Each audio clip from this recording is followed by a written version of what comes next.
Hi everyone, I just want to warn you guys, I am a little bit sick, so I might be coughing, but, well, first of all, I just wanted to touch base on the first week, and I think that it was great that we were introduced to just the basics of humanitarianism, because I think a lot of us were, didn't really have the feel of exactly what it was, and learning some of the principles of it was a great start to the course. And I think that by watching Triage and Building Hope, it really helped us gauge interest and just see what the realities of humanitarianism is. And I thought that Triage really offered us a more exclusive kind of inside look to the harshness of it, I guess, and the cruelty of how our world can be sometimes.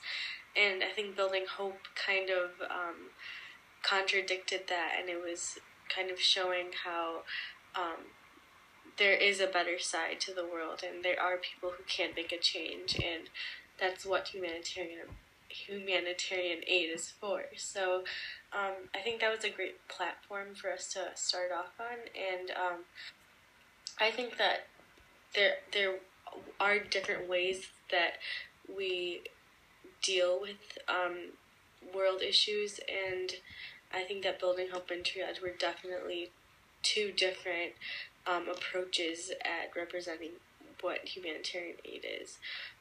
They both obviously involve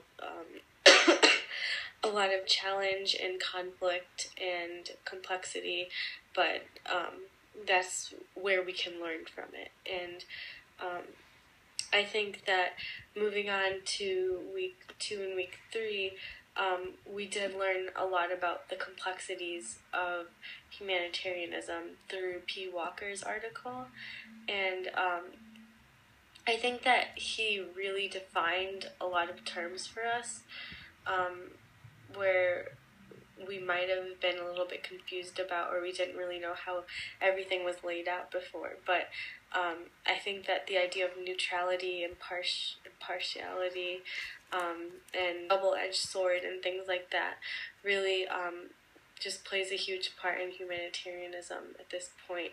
And I'd love to learn more about these kind of complex things that aid workers have to deal with every day.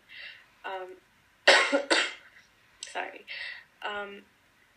And definitely chapter 3 and 4 in the textbook really encapsulate, I guess, challenges, and that's how the UN arose, and that's how the Red Cross came about. And we also watched a video on Syria and how they were struggling with the food crisis there, and just, it was just kind of heartbreaking to see that things like this happen on a daily basis, and there's really nothing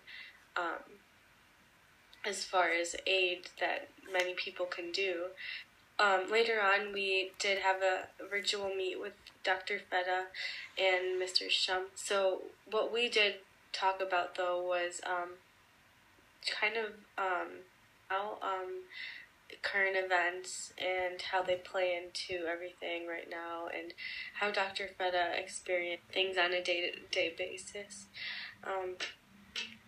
He mentioned several instances where he was put into a situation where he kind of had to, I guess it was a difficult situation where he had to choose between neutrality and basically his own feeling.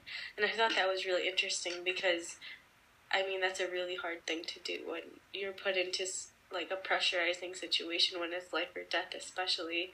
But I think that based on his experiences, I felt that we should definitely have some sort of simulation in class. But I think that us as students, we can only go as far as reading and just watching videos online. And I think that it would be great if we could have some kind of simulation or a what would you do type scenario online, and we can kind of respond to it, maybe in groups, and see how would we react to it as a humanitarian worker, using the principles that we've been learning so far. So thank you.